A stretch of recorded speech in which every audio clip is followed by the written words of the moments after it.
വിജയ് ചിത്രം ജനനായകന്റെ റിലീസ് മാറ്റിവെക്കാൻ സാധ്യത. നിർമ്മാതാക്കൾ നൽകിയ ഹർജിയിൽ മദ്രാസ് ഹൈക്കോടതി വിധി പറയുന്നത് റിലീസ് നിശ്ചയിച്ചിട്ടുള്ള ജനുവരി 9 രാവിലെയാണ്. പല നഗരങ്ങളിലും ചിത്രത്തിന്റെ അതിരാവിലെയുള്ള പ്രദർശനങ്ങൾ ഇപ്പോൾ തന്നെ റദ്ദാക്കി കഴിഞ്ഞു. ചിത്രത്തിനെതിരെ പരാതി വന്നത് സെൻസർ ബോർഡിൽ നിന്ന് തന്നെയാണെന്ന് കോടതിയിൽ വെളിപ്പെടുത്തൽ. അജയ് സുധാ ബിജു വിവരങ്ങളുമായി. അജയ്, ഏറ്റവും നിർണായകമായ വിവരമാണ് ഇപ്പോൾ പുറത്തുവരുന്നത്. സെൻസർ ബോർഡ് അംഗം തന്നെ നൽകിയ പരാതിയാണ് ഈ സിനിമയ്ക്കെതിരെ ഉള്ളത് എന്നതാണ്. നിലവിൽ 9 റിലീസ് നടത്താൻ കഴിയും എന്ന നിലയിലാണോ കാര്യങ്ങളുള്ളത്? ശ്രീജ, വളരെ വിചിത്രമായിട്ടുള്ള കാര്യങ്ങളാണ് നമ്മുടെ രാജ്യത്തുള്ള സെൻസർ ബോർഡിൽ നിന്നും ഓരോ സമയത്തും കേൾക്കുന്നത്. നമ്മുടെ മലയാളത്തിൽ Janaki versus state of Kerala എന്ന ചിത്രത്തിലെ ജാനകി എന്നുള്ള പേരായിരുന്നു പ്രശ്നമെങ്കിൽ ഇന്ന് സെൻസർ ബോർഡിനകത്ത് നിന്ന് തന്നെ ഉള്ള ഒരാൾ പരാതിയുമായി ഒരു സിനിമയ്ക്കെതിരെ രംഗത്ത് വന്നിരിക്കുകയാണ്. ഇത് ഈ ചിത്രത്തിൻ്റെ നിർമ്മാതാക്കൾ, അതായത് ജനനായകൻ്റെ നിർമ്മാതാക്കളായിട്ടുള്ള KNV പ്രൊഡക്ഷൻസ്, അവർ കഴിഞ്ഞ മാസം ഡിസംബർ 18 ഈ ചിത്രം സെൻസറിങ്ങിനായിട്ട് നൽകുന്നത്. അതിനുശേഷം 19 ഈ ചിത്രം സെൻസർ ബോർഡ് അംഗങ്ങൾ കാണുകയും അതിനുശേഷം ഈ ചിത്രത്തിൽ കുറച്ച് മാറ്റങ്ങൾ വരുത്താനായിട്ട് നിർദ്ദേശിക്കുകയും ചെയ്തിരുന്നു. ഇതിൻ്റെ അടിസ്ഥാനത്തിൽ നിർമ്മാതാക്കൾ സിനിമയിൽ 27 കട്ട് വരുത്തുകയും അതുപോലെ ചില സംഭാഷണ രംഗങ്ങൾ മ്യൂട്ട് ചെയ്യുകയും ചെയ്തു. മാറ്റം വരുത്തിയിട്ടുള്ള ആ വേർഷൻ ഡിസംബർ 22 സെൻസർ ബോർഡിന് മുൻപാകെ സബ്മിറ്റ് ചെയ്തത്. അതിനുശേഷം ചിത്രം 3 മണിക്കൂർ 3 മിനിറ്റായി റിലീസ് ചെയ്യാമെന്ന് സെൻസർ ബോർഡ് സമ്മതിക്കുകയും ചിത്രത്തിന് US 16+ സർട്ടിഫിക്കറ്റ് നൽകും എന്ന് സെൻസർ ബോർഡ് ഉറപ്പ് നൽകുകയും ചെയ്തു. എന്നാൽ അതിനുശേഷമാണ് ഈ സെൻസർ സർട്ടിഫിക്കറ്റ് നൽകുന്നത് ഒരു നീണ്ടുപോകുന്നത്. റിലീസിൻ്റെ അതേ ഈ ആഴ്ചയായിട്ടും സെൻസർ സർട്ടിഫിക്കറ്റ് ഇതുവരെ നിർമ്മാതാക്കൾക്ക് നൽകിയിരുന്നില്ല.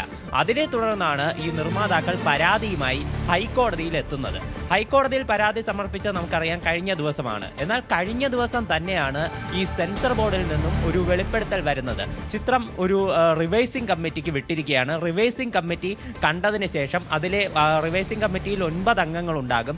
ഇവരായിരിക്കും അന്തിമ തീരുമാനമെടുത്ത് ചിത്രത്തിന് പ്രദർശനാനുമതി നൽകുക എന്ന് ഈ സെൻസർ ബോർഡ് പറയുകയും ചെയ്തു.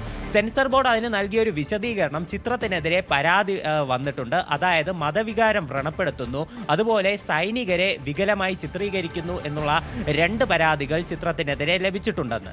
എന്നാൽ ഈ സംഭവവുമായി ബന്ധപ്പെട്ട് കഴിഞ്ഞ ദിവസം വാദം നടന്നിരുന്നില്ല. ഈ മദ്രാസ് ഹൈക്കോടതിയിലാണ് നിർമ്മാതാക്കൾ പരാതി സമർപ്പിച്ചിരുന്നത്. ചൊവ്വാഴ്ച വാദം നടന്നിരുന്നില്ല. ഇന്ന് ബുധനാഴ്ച രാവിലെയാണ് കോടതി ഇതുമായി ബന്ധപ്പെട്ട് വാദം കേൾക്കുന്നത്. അപ്പോൾ നിർമ്മാതാക്കൾ ആദ്യം തന്നെ ഉയർത്തിയ ചോദ്യം, ഈ റിലീസാകാത്ത ചിത്രത്തിന് സിനിമ ഇതുവരെയും എവിടെയും പ്രദർശിപ്പിച്ചിട്ടില്ല, ഈ സെൻസർ സർട്ടിഫിക്കറ്റിന് വേണ്ടി നൽകിയ ചിത്രത്തിനെതിരെ എവിടെ നിന്ന് പരാതി വന്നു എന്ന് നിർമ്മാതാക്കൾ ചോദിച്ചു.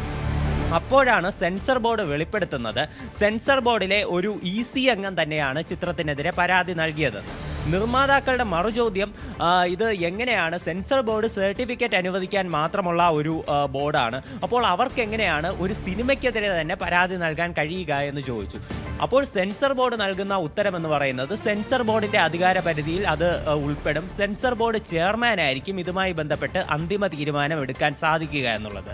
അപ്പോൾ ചെയർമാൻ്റെ നിർദ്ദേശമനുസരിച്ചാണ് ചിത്രം ഇത്തരത്തിൽ ഒരു റിവൈസിംഗ് കമ്മിറ്റിക്ക് വിട്ട് ചിത്രത്തിൻ്റെ ഒരു പ്രദർശനം നൽകണമോ വേണ്ടയോ, ഏത് തരം സർട്ടിഫിക്കറ്റാണ് നൽകേണ്ടത്, ഇനി എന്തൊക്കെ മാറ്റം വരുത്തണം എന്നുള്ളത് റിവൈസിംഗ് കമ്മിറ്റി നിർദ്ദേശിക്കും എന്നുള്ള ഒരു മറുപടിയാണ് സെൻസർ ബോർഡ് നൽകിയത്.